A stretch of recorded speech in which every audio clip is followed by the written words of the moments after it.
Good morning, Algebra 2 students. You know, it's just a lovely day here in paradise, quarantine paradise.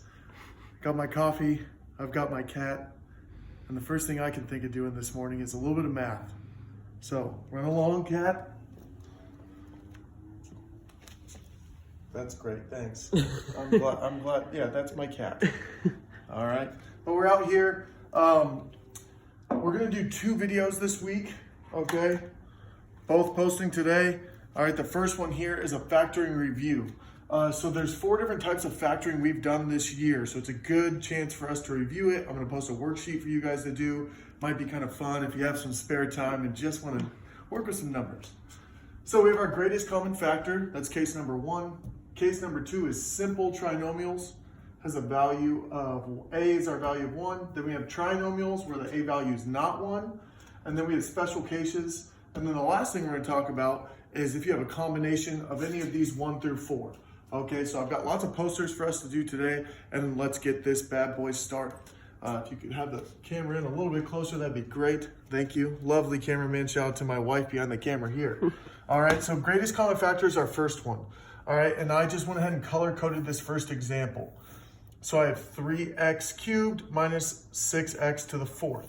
All right, so you're looking for stuff they have in common. Obviously, these are both divisible by 3. I underlined that in red. I took out the 3 here. They both have x's. Now the question is, how many x's do they have in common? Well, this one has 3 x's, this one has 4 x's, so they have 3 in common. That's the most you can take out of any one variable. So I took out 3 x's here in green. All right, this becomes 1 because 3x cubed divided by 3x cubed is 1. 6x to the 4th divided by 3x cubed is 2x, and the negative stays negative. All right, looking at this next one. Also, these are good opportunities in this video. As I do the first example, pause it, maybe try this second example on your own, and then play it and see if you got it right. If we look at this next one, I underlined all these in blue, 4, 12, and 2. What do they have in common? They have a 2 in common. So I'm gonna pull out a 2, all right? The next one I look for variables they have in common. Well, this has an A, this has a B, this has an A. That's not common. Y squared, Y, and Y cubed. Oh, that means they all have Y's in common. How many Y's? Well, you can only take out the lowest number, right? If me and my wife both have money, I have $20 and she has $40 and we wanna put the same amount in, the max, if we're gonna stay the same, is 20 bucks, because that's all I have. So this guy gives up everything he has. He is the Y right there. And then we get what is left. Well, what's left here? 4 divided by 2 is 2. Didn't touch the A, it stays. Y squared, well, I took out 1y, so that leaves me with 1y there. Plus comes down. I have 12. 12 divided by 2 is 6. Didn't touch the B. B comes down. I had 1y. I took it out here. I've got no y's left. Why? I don't know. Negative stays there. 2. Well, I took the 2 out, so there's nothing there. A. I didn't touch the A. The A stays there. Y cubed. Well, there's 3 y's. I took out 1 y, which leaves me with 2 y's. And that would be a situation of greatest common factor. All right. So there's your greatest common factor examples. We're going to keep this thing right on rolling. And we're going to move to our next poster, which is A has a value of 1. If I could have my beautiful camera woman come right up in here and remind us of our standard form. Y equals ax squared plus bx plus c.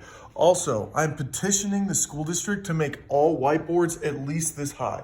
I know about half of you out there wouldn't be able to do the examples on the whiteboard, but it's not about you. It's about me, okay? It's about my enjoyment with this, not yours, mine.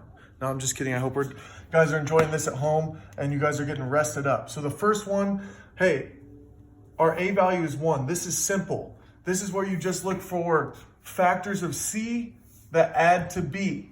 Okay, so here I'm looking for factors of 11 that add to negative 12. Well, there's not that many factors of 11. There's 1 times 11, and negative 1 times negative 11. Those are my only factors. Now, for those of you at home, which of those add to negative 12? I'll wait.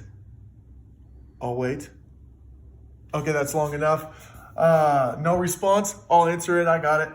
Negative 1 and negative 11. So we're going to factor that into x and x.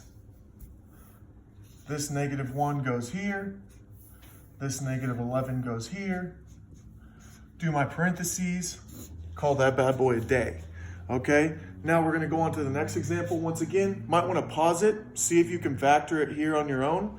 Our example is a squared plus 17a minus 60. Okay, maybe take a pause, see if you can solve it. If not, I'm going to go over that right now. Well, our a value is 1. And remember, I put the a's in here because it doesn't matter what your variable is. It could be u's, could be v's, could be w's, could be z's. I don't know. All right, but the letters don't really matter. It's just a variable. But there's no number here, so that means my a value is 1. I'm looking for factors of negative 60 that add to 17. Well, factors of negative 60, there's lots. I'm going to start with some simple ones. 2 and negative 30, 3 and negative 20. Oh, I think I just got some on my wall. Don't worry about that. The landlord might be angry. But here we go. This one's pretty close because 3 and negative 20 is negative 17. I need it to be positive 17, so I'm just going to make this negative 3 and positive 20. Oh yeah, that adds to positive 17. So once again, I split my factors. I have a and a. Negative 3 goes here. Positive 20 goes there, and you call this one a day. So there's a quick review on like simple factoring. Let's move into something maybe a bit more complicated, and that's when our a value is not 1. Now, if you remember, these are the ones where you have to multiply your a times c and do the whole split thing. So I'm going to start here. 3 times 5. Well, 3 times 5 is 15. Now I need factors of 15 that add to negative 16. Okay, so that's going to be negative 1 times negative 15. If you don't come up with that factor very quickly, that's okay. I'm a human calculator. I'm designed to do this. I was born to do this. Okay, but you guys are still probably working on it. Just list out all your factors. Wait till you go to or keep going till you find the one that works. All right, from here, you might remember we call this the split and split. We split our negative 16 into negative 1x and negative 15x. See how I can split the negative 16 into negative 1 and negative 15? I got those from right here. The 5 comes down. The 3 comes down. All right, cool. We call this split and split because from here, I have to split, and then I have to split again. All right. Now I look for greatest common factors.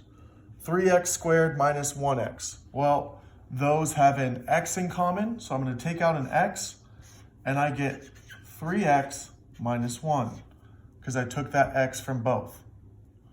Now, what do these have in common? Well, they're both divisible by 5, and there's this negative here, so I'm going to take out a negative 5.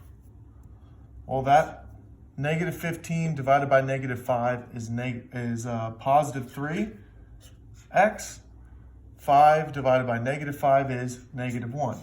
Now, you know you hit the lotto, hit the lotto when these bad boys match. If those guys don't match, something went wrong. Got to go back and double check your math. Okay, those match. That's one of my factors. Now, these guys are what's left over. Those become my other factor, x minus 5. And that's how you do it with a case of a value not being 1. Okay, my camera lady is yawning. I hope you guys are staying more awake at home. All right, I know this is just riveting stuff. Okay, so let's look at this next one. All right, this next one, same thing. I'm going to multiply my a times c. I get negative 60. factors of negative 60 are, well, I have 2 and negative 30. Oh my goodness, hit the lotto, found it on the first one, because 2 and negative 30 definitely add to negative 28. So what do? Split and split. I split this, I get positive 2x and negative 30x. This negative 15 comes down. This positive 4x squared comes down.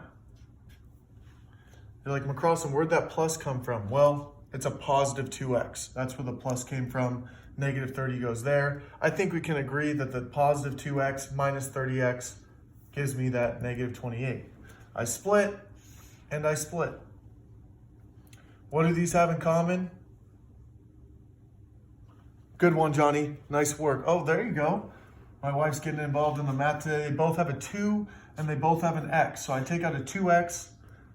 Well, 4x squared divided by 2x is 2x. And 2x divided by 2x is 1. Cool. Let's look at this. Negative 30x and negative 15. What do these have in common? Well, they both have negative 15 in common. That gives me a positive 2x and a positive 1. Wow, those match. Hit the lotto. Ooh, whoop.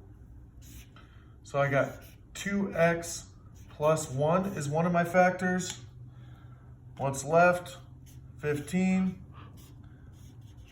2x. That gives me 2x minus 15. Cool. All right. This is a review of those. Now let's talk about special cases. They are special. I hold them near and dear to my heart, okay? They're very special cases. They're called the cases of difference of squares, okay?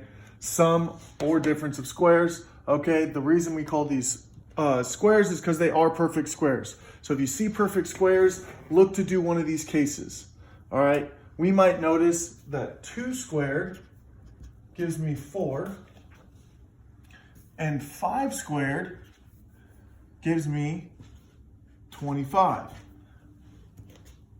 All right, cool. And I have the x squared there. So I'm gonna split this up. It's actually super quick and super easy when you see these. 2 and 2, because 2 times 2 is 4. 5 and 5, because 5 times 5 is 25. X and x, because x times x is x squared. Plus, minus. Boom, done. Very simple, special case there. All right, then the other one would be a sum of squares. This one's a little bit harder, and you're really looking for when these two, your A and your C, are perfect squares. Perfect square, well, 3 squared is 9, and 4 squared is 16. You always got to double check the middle number, but it works out in this case. So I would go 3, 3. I would go 4, I would go 4. I would go x, and I would go x. And because I have that 24 in the middle, I had to go plus and plus. They turn out to be the same thing, so we actually condense those down to write it like this. 3x plus 4 squared. Pretty cool. So there's our special cases. And the last one we'll talk about is like, hey, what if I have a combination of these? Well, the combination of these would be 1 through 4 is I got to do 3 things. I got to look for my greatest common factors. If I have that, take it out. We don't want it in there. Second thing I got to do is look for special cases. Third thing I do is factor. So if I look at this, what do these all have in common? Well, they're all divisible by 2. Okay, cool. So I'm going to take my 2 out. If I take a 2 out, then I get x squared minus 8x minus 9. Now, I need factors. Is this a special case? Well, this is technically a square and this is a square, but that middle kind of messes us up, so we can't really do that. All right, but if we look at this, no special cases, now I factor. Factors of -9 that add to -8. Calculator brain, 9 and -1, or is it -1 and, oh man, +1 and -9? +1 and -9, that definitely adds to -8.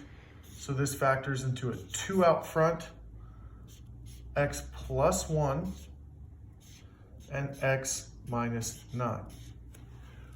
These are all your cases. That is a quick recap. All right, this is kind of like your official notes. I would encourage you guys to do the worksheet on this, and I'm going to post another video here in a little bit about us going over SAT and ACT type review stuff. Okay, but the first thing we want to go through is factoring. I'm going to post pictures of all this. We have the combination factoring, special cases. If we move back over here, we have A when it's not 1. This is probably our most complicated case. This is the one that I would say we struggle with the most. So really pay attention to this section. Then we have when A is 1. I think a lot of people really get this one pretty good. At least you did before. Maybe you forgot it now, but that's why we're doing this. And then ultimately our factoring review. Make sure this all gets in your notebook, okay guys? And once again, I will be posting a tidbit, kind of an extension on SAT and ACT type review stuff. Hope you guys are enjoying your break and staying healthy. And if you have any questions or anything like that, email me, and make sure you're doing my check-ins. I put those in the grade book yesterday. Make sure you're doing my check-ins. All right, miss you guys a ton. Stay healthy out there.